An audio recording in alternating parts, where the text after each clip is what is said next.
I, 27, recently moved in an apartment complex and Paul is my downstairs neighbor. He's a cop and a single dad living alone, but has joint custody of his 2 kids who spend few days a week with him. He welcomed me and brought me donuts when I moved in. We began talking, and he said he hoped I'm nothing like those irresponsible dumb who lived here before me. He went on a full rant about them causing issues for his kids, like interrupting their sleep, making noises, and proudly said he so far had 2 tenants evicted from this apartment. He asked me to have some consideration for his kids when I'm doing things that might interrupt their sleep or disturb the peace. I promised I won't, cause I've been there myself. Turns out his kids are very noisy themselves. They'd run up and down the metal stairs in and play in the parking lot unattended. They get a dog out on the balcony 24/7 and he'd bark for hours at everything that moves. I sucked it up, but Paul started knocking on my door every other hour to complain about a number of things I do in the apartment. From walking on my own floor to flushing the toilet at 2 a.m. or using kitchen tools causing his kids to wake up. It's so silly, but I tried to be as considerate as I could. After a week of complaints, he showed up in the morning to talk about how tired he was of having to constantly remind me of what should be done. And handed me a list of things to consider. Not cooking or frying certain dishes like fish and vegetables cause somehow the smell gets into his apartment and makes the kids nauseous. I mentioned keeping the windows closed but he refused. Same with certain perfumes I use. This one bothers him personally. Remove my parakeet pet completely from the apartment, not just the balcony, even though his kids' dog's causing issues. Remove plants that have a strong smell from the balcony. Limit using kitchen tools or flushing the toilet too much at odd hours, so his kids' sleep won't get interrupted on certain days. I asked, is he serious? He said his kids' mental well-being matters, so he was dead serious.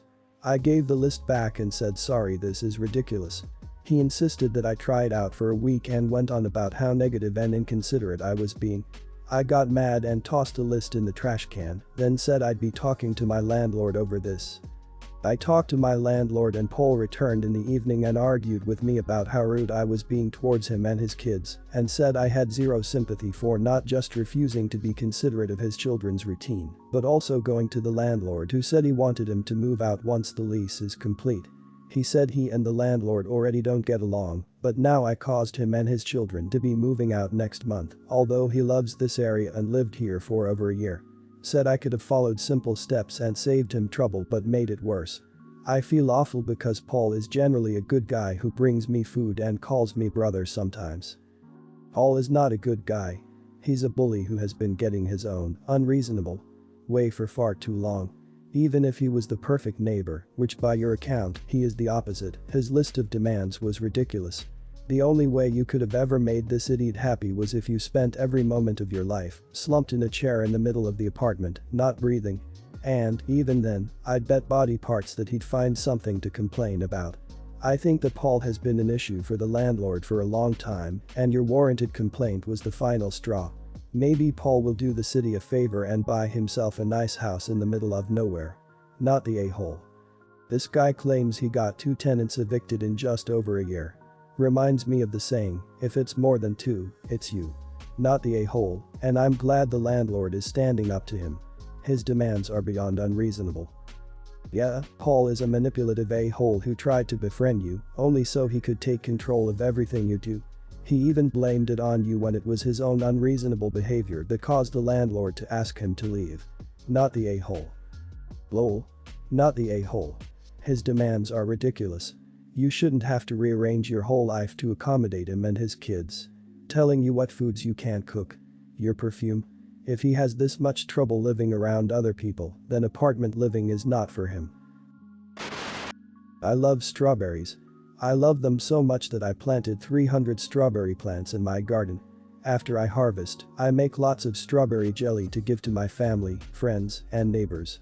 I donate the leftovers to my local food bank. Lately I've had a big problem with all the neighborhood kids coming in my yard and stealing my strawberries. The last time I caught them I threatened them with the police because they was so reckless they smashed over 50 of my plants. I caught them in my yard again this afternoon. Instead of calling the police I grabbed my garden hose and sprayed them while chasing them out of my yard.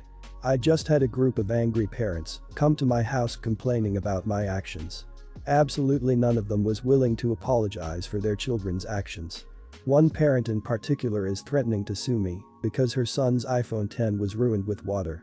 I told her that was her problem for letting her 8-year-old son have a $1,000 phone.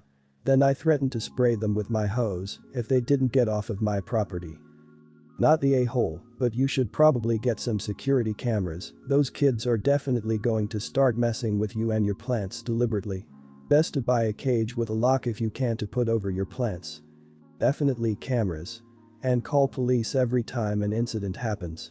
The problem is, the kids are not only ruining your property, but they could also hurt themselves while climbing the fence or stepping on a landmine. Kids are creative, don't underestimate them, and you could be held responsible. I'd say don't jump to hiring a lawyer just yet, it's not like they're cheap. Your money is better invested into a decent surveillance system now. Wait and see what happens. If you get papers from the court, lawyer up. Not the a-hole. Your strawberries, not theirs. Also, I told her that was her problem for letting her 8-year-old son have a $1,000 phone. Then I threatened to spray them with my hose if they didn't get off of my property. OP, you're one bad bitch. Slay. Also, aren't the iPhone 10 supposedly waterproof?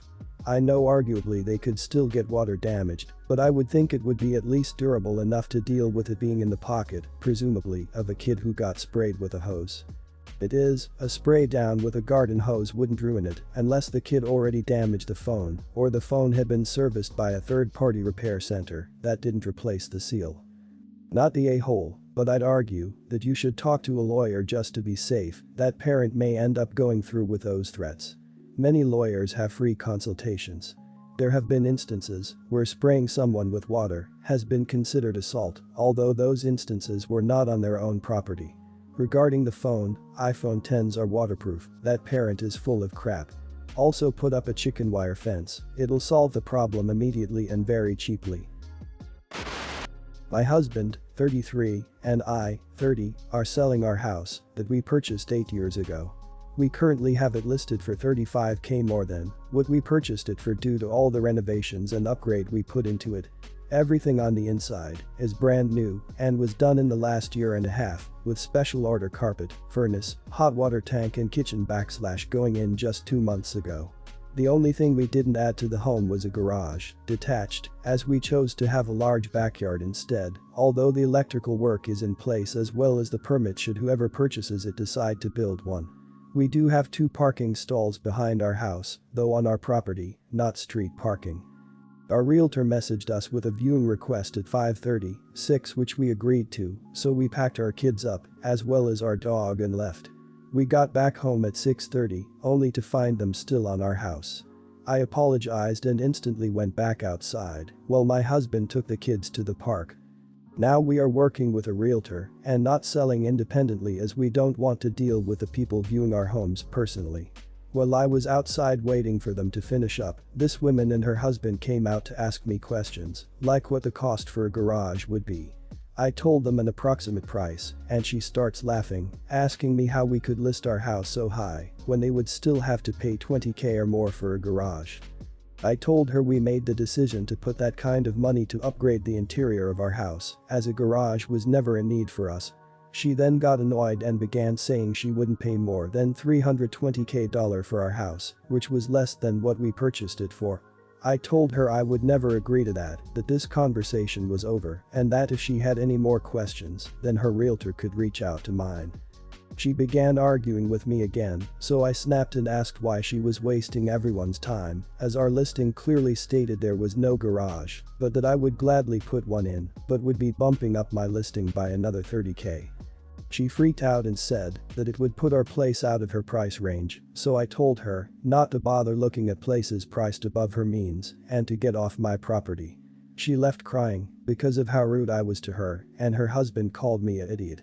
My husband thinks I could have ended the conversation more eloquently, but I feel she crossed a line, but questioning me in the first place. Am I the a-hole? Not the a-hole. She wouldn't pay more than $320,000 for our house is the kind of thing you say to your realtor, not the sellers.